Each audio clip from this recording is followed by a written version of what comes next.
belakangan memang kayaknya Tribuners juga lagi ikut dalam satu permasalahan yang lagi gambling banget gitu kan, karena ada penjelasan dari satu pihak tapi pihak yang satunya belum memberikan penjelasan. Ini berkaitan soal sebuah perusahaan transportasi yaitu PO Haryanto, yang mana tiba-tiba ini si empunya begitu kan, Bapak Haji Haryanto membuat statement di publik terkait pemecatan, yang katanya pemecatan yang dilakukan terhadap Mas Rian Mahendra. Kira-kira apakah memang seperti itu versi Mas Rian? Hari ini saya sudah bersama dengan Mas Rian Mahendra. Ini terima kasih karena kita sudah dipersilahkan untuk datang ke tempat Mas Rian ya pada hari ini. Mas Rian, ini boleh dibilang ini base camp Mas Rian atau? Assalamualaikum warahmatullahi wabarakatuh. Ini base camp buat, benernya saya dulu nyewa ini awal tahun buat ini tim editor YouTube. Oh, Oke, dan sekarang ditempati sementara sama Mas Rian? Iya, masih jadi tim editor YouTube dan tempat tinggal sementara. Oke, Mas Rian, ini saya mau langsung aja. Mas Rian juga pasti belakangan kayaknya media sosial, media juga lagi ramai sekali soal statement ini Bapak yang kemudian membuat statement di media tentang pemecatan Mas Rian. Ini emang ada statement tentang pemecatan? Sebenarnya penjelasannya, dari full penjelasan sebenarnya saya lihat tidak ada ya Mas, tapi narasinya adalah antara dipecat atau mengundurkan diri. Yang betul dipecat kah, mengundurkan diri atau seperti apa sih Mas Rian, kalau boleh diceritakan? Saya nggak jawab deh, ntar saya tunjukin suratnya aja ya. Saya tunjukin suratnya, ntar dijadiin inset gitu. Oke, baik. Saya dinonaktifkan sudah memang sejak pertanggal 22 Juni. 22 Juni 2022 kemarin. Betul. Oke, di 2022. Ini kan artinya sebenarnya sudah cukup lama ya Mas? 22 Juni ya, sampai sekarang sudah 6 bulan lebih. Kemudian Mas Rian juga awalnya membuat klarifikasi begitu di YouTube terkait Mas Rian memang sudah tidak di PO Haryanto lagi. Tapi Mas Rian sebelumnya nih, sebelum nanti mungkin kita akan membahas soal lebih detail, Mas Rian menontonkah secara keseluruhan video yang dibuat sama Bapak kemarin? Saya nggak pengen ngotorin hati dengan kebencian atau dengan rasa sakit kepada orang tua saya sendiri. Saya dengar sekilas-sekilas saja. Karena namanya orang, walaupun orang tua ya kasarannya ya, di saat dia buka-buka aib sampean misalnya, sampean sakit hati gak sih? Nah, saya menghindari rasa sakit hati itu dengan tidak menonton. Tapi teman-teman tetap kasih tahu, Bapak ngomongnya kayak gini. Makanya mendingan jenengan aja nih yang tanya, apa sih yang dibicarakan sama Pak. Oke, sekalian ini kita izin ya Mas ya untuk mungkin mengklarifikasi langsung Tribuners ke Mas Rian terkait pemberitaan yang memang sudah banyak beredar gitu. Mas Rian, tadi saya juga sudah izin Tribuners ke Mas Rian untuk benar-benar boleh apa tidak begitu ini untuk kami klarifikasi. Mas Rian, ada yang mengatakan bahwa memang kasus ini karena bisa dibilang kesalahan yang dibuat sama Mas Rian sendiri. Bahkan Bapak mengatakannya ini adalah kesalahan fatal yang pernah dibuat sama Mas Rian. Itu kasusnya kasus yang memang berjalan ketika Mas Rian akhirnya dinonaktifkan atau sudah beberapa waktu berlalu? Masalah itu terjadi ya pada saat saya dinonaktifkan. Jadi pemecatan itu keluar, ya ada frase lah, saya jadi bingungnya. Saya tuh membagi, dalam artian membagi profesionalisme dalam artian, oh ya ini keluarga, ini pekerjaan. Saya berusaha tidak mencampur adukan keduanya gitu. Betul. Jadi di saat seorang pimpinan, saya nganggapnya pimpinan ya, Bapak Haji Haryanto kok mempertanyakan kredibilitas saya, terus mempertanyakan hal-hal yang ibaratnya sifatnya apa ya, yang berhubungan dengan internal pekerjaan. Ya. Terus beliau kok tidak menemukan kepuasan di situ. Terus beliau kok sampai mengeluarkan surat pemecatan. Ya saya anggap ya sudah, ini jangan dijadikan masalah keluarga gitu. Kan kita niatnya dari awal profesional. Iya betul. Berarti antara keluarga sama keluarga, perusahaan ya perusahaan. Akhirnya pada saat keluar surat pemecatan itu keluar, bahkan surat penarikan inventaris itu keluar, ibaratnya itu saya udah menghindar gitu. Dalam artian ya tetaplah, walaupun mau ngomong sepahit apapun ya, jangan campur adukan perusahaan dengan keluarga. Tetap saya punya jiwa yang ya rapuh.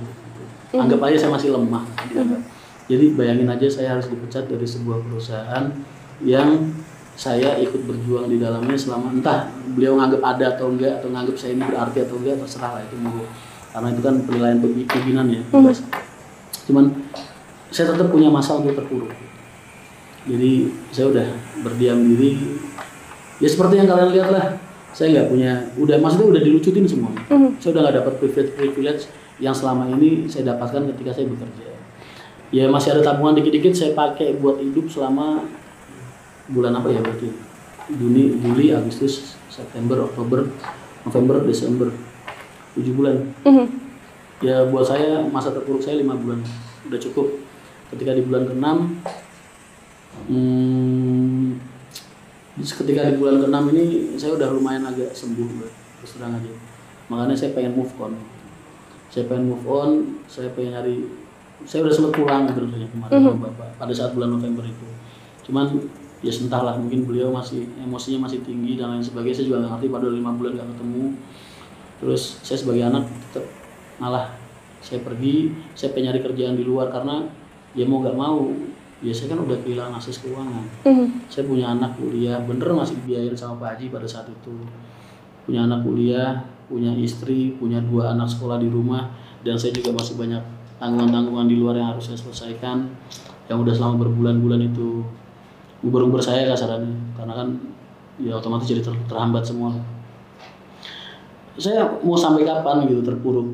Bahkan saya udah sempat menghilang di media sosial, juga YouTube juga kan udah mulai mati tuh. Jadi saya pada saat itu memutuskan untuk ayolah move on dari kerjaan, rezeki nggak cuma di sana. Iya. Tetap saya berusaha profesional dalam artian pekerjaan, keluarga dengan harapan keluarga baik, tapi kayaknya kok ini jadi ke bawah-bawah, perusahaan udah nggak baik, keluarga kok jadi nggak baik juga. Saya mulai nyari kerja Mbak pada saat itu. Mulai setiap saya ngetuk perusahaan, yang mereka jawab pasti bercanda ya Mas. Bercanda ya Mas. Kamu tuh anaknya Haji Arianto, kamu Rian Mahendra, direktur operasional yang selama ini bekerja sama P.O. Arianto sampai saat ini gitu. Kamu jangan bercanda. Mereka antara nggak berani nerima, antara bingung mau ngegaji saya berapa, antara bingung mau ngasih saya posisi apa, atau memang karena nggak percaya kalau saya bener-bener nyari kerja. Gitu. Iya. Seminggu, 2 minggu, 3 minggu, wah sampai ya saudara saya nggak ada beberapa perusahaan sampai yang tadinya ada dua nggak beberapa banyak ya. Ada 2 perusahaan sampai yang tadinya itu menerima saya kerja sampai akhirnya dapat teror, terus akhirnya saya pamitan karena nggak enak, kasihan. Terus perusahaan yang satunya lagi sama kejadiannya juga sama, terus akhirnya udah saya nganggur lagi. Saya nganggur lagi terus akhirnya tiba di masa saat saya tuh udah harus bener-bener ini gimana ya, mikir caranya supaya gue bisa kerja lagi. Itu saya iseng-iseng karena kan YouTube udah lama mati tuh. Iya. Saya tak bikin klarifikasi di video gitu loh di YouTube, dalam artian untuk meyakinkan rekan-rekan kerja saya bahwa saya nggak bercanda gitu, saya bener-bener butuh kerjaan. Lah cuman kok saya tadi mikir alah paling nggak bakal rame lah video orang udah 5 bulan mati kan ya. Iya. YouTube paling juga cuman buat saya share link ke teman-teman aja gitu, maksudnya kenapa jadi berjuta-juta viewernya gitu. Kan jadi shock juga gitu. Toh saya bilang di situ juga saya nggak menyudutkan semua pihak, saya nggak menyudutkan bapak, juga nggak menyudutkan perusahaan. Saya di situ jelas kok bahasa saya. Nggak bisa kita mau nyalain perusahaan. Toh perusahaan yang paling punya kekuasaan atas diri kita. Kita mau berbicara sebaik apapun tentang diri kita, ketika posisi kita sebagai karyawan, ketika kita dipecat ya sudah. Berarti memang kesalahan ada di kita. Kita nggak perlu ngeluh lah. Ngeluh itu kan sifat orang-orang yang cengeng aja. Cuman nggak nyadarin kelemahan diri sendiri. Saya di situ nggak nyalain siapa-siapa. Saya cuma pamitan dalam artian supaya video ini bisa memberikan kepercayaan kepada teman-teman. Oh iya, Rian ini butuh gawe ya. Nah, entah kenapa dari situ kok jadi rame, jadi ngerembet kemana-mana. Padahal saya juga nggak ngejelek-jelekin bapak, nggak buka-buka aib bapak. Loh kok tiba-tiba ada video klarifikasi orang wartawan terus nanya ke bapak, dasar pemecatannya Rian apa, masalahnya apa, kok jadi malah aibku 6 tahun yang lalu jadi diceritain sama Pak Haji gitu. Aku jadi terus agak mikirnya shocknya di situ. Ya sudah sampai sekarang ya masih agak bengong. Makanya kalau kalian lihat pikiran saya masih agak kosong gitu begini. Saya memang punya kesalahan, Mbak. 6 tahun yang lalu itu saya punya kesalahan. Saya ketipu investasi sama temen ya, yang sampai sekarang orangnya masih ngilang ibaratnya. Dan kesalahan saya adalah kesalahan yang sampai sekarang saya sesali itu, saya bikin teman-teman saya juga percaya sama saya, jadi yang percaya sama saya jadi ikut ketipu juga. Itu aja benernya. Dan pada saat itu kan benernya udah selesai gitu. Itu kan udah kejadian 6 tahun yang lalu. Aku juga udah pulang, udah minta maaf sama bapak, dan bapak mau maafin, mau nyelesain semua. Cuman ya maaf, aku jadi nominalnya jadi 2 miliar katanya. Iya betul di video itu. Ya karena setahu saya nggak sampai segitu, tapi monggo lah terserah kalau bapak. Setahu saya, makanya saya sampai bikin postingan di mana kemarin seharga mobil yang biasa bapak kasih ke teman-teman bapak atau ke kolega-kolega bapak. Ya saya pikir memang itu harganya segitu, kalau 2 miliar mah nggak sampai mobil, bis itu berarti. Saya bisa bis bukan mobil. Tapi nggak tahu lah, terserah motivasi beliau seperti apa, saya nggak akan menyangkal. Memang itu kesalahan saya dan itu jadi penyesalan saya seumur hidup. Toh sudah saya buktikan, dalam artian itu udah saya udah tobat nasuha. Terus akhirnya saya mulai membranding diri saya di media, mengajak orang-orang untuk hidup dengan baik, mengajarkan orang-orang untuk menebarkan kebaikan, menjalani hidup dengan baik. Saya tunjukkan betapa tawadunya saya sama orang tua saya. Saya kenalkan ke media, oh ya ini loh, saya punya sosok ayah yang bisa saya banggakan. Mungkin kalian juga nggak akan banyak tahu tentang Haji Haryanto kalau saya nggak nunjukin di media. Itu karena saya bener-bener bangga sama orang tua saya sampai detik ini. Ya. Terus saya jadi nge-branding perusahaan juga. Mungkin kalian aja kan baru kenal saya baru tahun 2017-2018 kan. 2018 kesini lah paling, ya kan? Karena dulu kalian nggak ada yang kenal. Mas, dosa-dosa saya nggak cuma itu, banyak banget. Makanya hidup saya itu setelah Bapak nyelamatin saya pada saat itu, Bapak nyelamatin masalah saya pada saat itu, saya sudah berjanji sama diri saya sendiri, saya nggak akan mengulangi kebodohan yang sama, dan saya akan hidup dengan baik dan mengajak orang-orang di sekitar saya untuk hidup dengan baik supaya mereka nggak melakukan kebodohan yang sama seperti apa yang saya lakukan pada saat itu. Ya seperti apa yang kalian lihat di media sejak kalian kenal sama Rian Mahendra, ya itulah itu jalan tobat saya. Makanya orang banyak banget ngomong, nanya, Mas kok bisa sih punya hati kayak gitu? Mas kok bisa sih kamu sebaik itu? Mas kok bisa sih kamu? Ya mungkin banyak orang, kok iso sih Mas Rian api anipol dadi wong? Kok bisa sih kamu bisa sebaik itu jadi orang? Kan saya selalu bilang, yang saya lakukan saat ini itu adalah bentuk penyesalan saya atas dosa-dosa saya di masa lalu. Dosa-dosa saya nggak cuma itu aja, masih banyak lagi. Ya mungkin nanti kalau dibuka satu persatu ya wes, kalian tambah nggak karu-karuan. Tapi itu kan ada di masa lalu saya gitu. Kenapa harus diungkit-ungkit? Toh saya udah menunjukkan bahwa saya sudah ingin berubah dan ingin memperbaiki hal itu. Terus apa namanya? Ya gimana ya? Agak syoknya, kenapa aib yang sudah ditutupin sama Allah, udah diselesaikan dengan baik, harus dibuka sama manusia, dan itu ayah kandung saya sendiri. Itu aja sih yang agak syoknya, karena nasib anak-anak saya gimana? Kan yang hidup ini bukan cuma Rian Mahendra, Pak, maaf. Saya punya anak-anak yang lagi kuliah, ya kan? Saya punya anak yang masih sekolah di rumah, saya punya istri. Terus gimana mereka keluar dari rumah terus atau ketemu teman kampusnya, bapak lu, maaf kata lah, bapak lu kayak gini gitu. Ya, sama ini bisa bayangin lah, gimana sih mereka kan lagi butuhnya bersosialisasi. Makanya saya bikin postingan kemarin, hujatan kalian arahkan ke Rian Mahendra, jaga keluarga saya. Karena tadi pagi aja